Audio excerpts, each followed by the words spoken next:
Priya drove home in silence. No music. No thoughts she could hold long enough to untangle. Just the dull roar of humiliation echoing in her ears, like leftover thunder long after the storm. She had never imagined that a single toast could split her life cleanly into before and after. But that night it did. The house felt different when she stepped in. It was her home. The one her late husband, Raghav, had worked 27 years to build. The one she had turned into a warm place for Neela to grow up in. The one filled with photographs, laughter, smells of sambar and jasmine. But tonight it felt like a museum of things that no longer belonged to her. The faint ticking of the wall clock sounded too loud. The sofa seemed too angular. Even the framed graduation picture of Neela on the shelf felt like it was watching her. Priya closed the door softly behind her and leaned against it. For the first time in her life, she felt old. Not the gentle oldness of wisdom, but the heavy oldness of being unwanted. She sank onto the edge of the couch. Her hands were still shaking from the moment Amara lifted her glass in mock celebration, from the moment her daughter chose silence over protection, from the moment she realized she had become an inconvenience. "Don't make a scene, Mom." Those words had sliced deeper than anything Amara had said. Priya closed her eyes, feeling her throat tighten. She had spent her whole life making sure Neela grew up safe, loved, protected from the world's cruelties.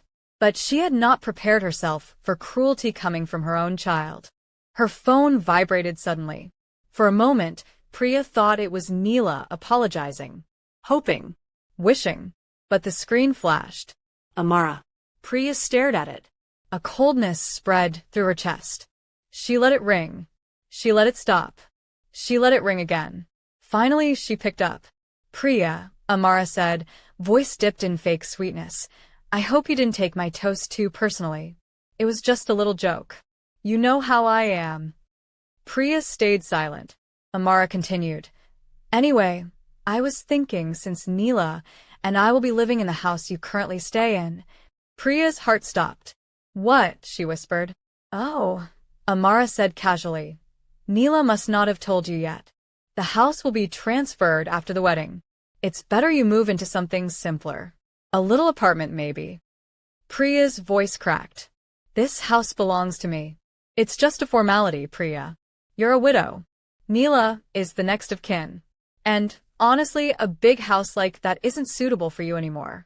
It's too much work for someone your age." Priya's grip tightened around the phone. Age. Widow. Unwanted. Burdensome. Every word hit her like a stone. Amara laughed lightly. "Think about it. I'm only advising what's best for everyone." Then the call ended. The silence that followed was suffocating. But beneath that silence, something stirred inside Priya. Not anger. Not fear. Not heartbreak. Something older. Something she had not felt since the early years with Raghav. Resolve. Priya walked to the old wooden cabinet in the study. The one Raghav used. The one she never touched except to dust. The one with a drawer she had not opened since the evening he died. Her fingers trembled as she unlocked it. Inside lay a thick brown envelope. Her name written in Raghav's handwriting. She sat down slowly, holding the envelope like it was a fragile relic from another life. Inside were documents, letters, signatures, and something else. Something she had forgotten Raghav ever told her. The house was not inherited. The house was not shared. The house was not something Neela could take. The house was legally, fully, completely, hers. But that wasn't the real shock. The real shock was the second set of papers. Documents about Raghav's company, shares, ownership transfers, silent partner agreements. Priya touched the papers with a shaking hand. Raghav had not only made her the sole owner of the house, he had made her the silent majority owner of the very corporate group Amara's family bragged about during the engagement party. The same company Amara's father strutted about all evening. The same company her future in-laws believed they controlled.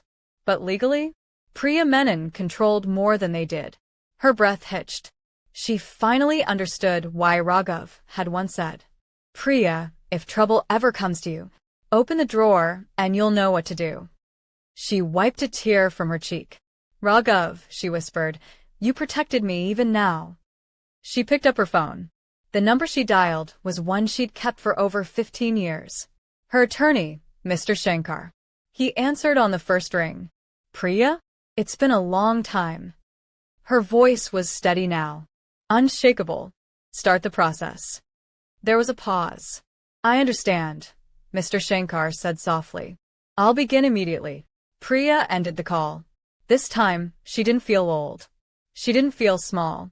She didn't feel like the woman who sat alone at an engagement party while others laughed at her. Tonight, she felt something entirely different. The kind that comes not from revenge, but from truth. The kind that grows quietly, from years of being underestimated. The kind that comes from a lifetime of love, now finally being repaid. She closed the drawer, locked it, and for the first time that night, Priya smiled. If you want the part 3 of the Priya story, so subscribe the channel and press the bell icon for its upcoming interesting parts. Thanks for watching.